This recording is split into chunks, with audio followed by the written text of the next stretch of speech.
Wow! Langhap sarap!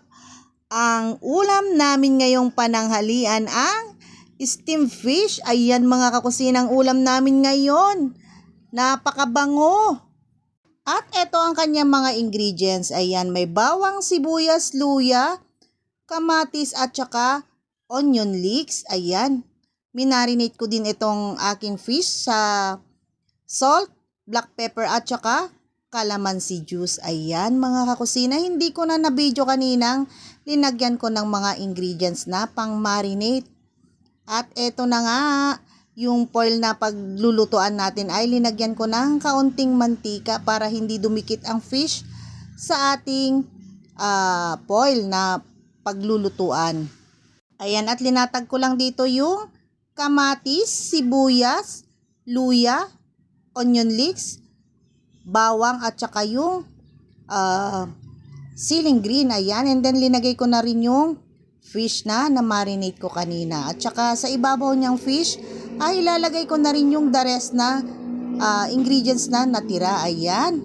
Then saka naman ako dito maglalagay ng liquid seasoning. Ayan, yan din ang magpapalasa sa ating steamed fish mga kakusina. Ayan. And then pag okay na to ay saka ko naman na siya ibabalot para iluto or i-steam. Ayan mga kusina, saglitan din lang tong pag steam ng ating fish. Ayan, ibalot ko lang na maigi para yung kanyang sauce ay hindi matapon. Masarap kasi yung sauce niyan mga kakusina kasi nandun lahat ang kanyang lasa. Ayan. At eto na nga't ready nang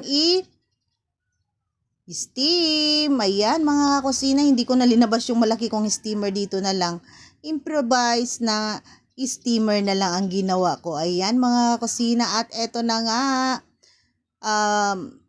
titingnan ko siya kung luto na ba or dadagdagan ko pa siya ng ilang minutes. Ayan mga kakusina, at ready na nga ang aking steam fish. Habang ini-steam ko nga ito mga kakusina, ay grabe ang kanyang bango. Langhap sarap talaga. Pag naamoy nyo lang, pag nandito ko lang kayo sa aking tabi, talagang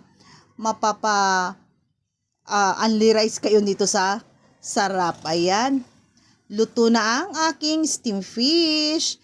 Pwede nang kumain mga kakusina. Ihain ko lang ito at kumain na tayo habang mainit pa ang aking nilutong ulam. Maraming salamat sa inyo lahat. God bless us always. I love you all mga kakusina.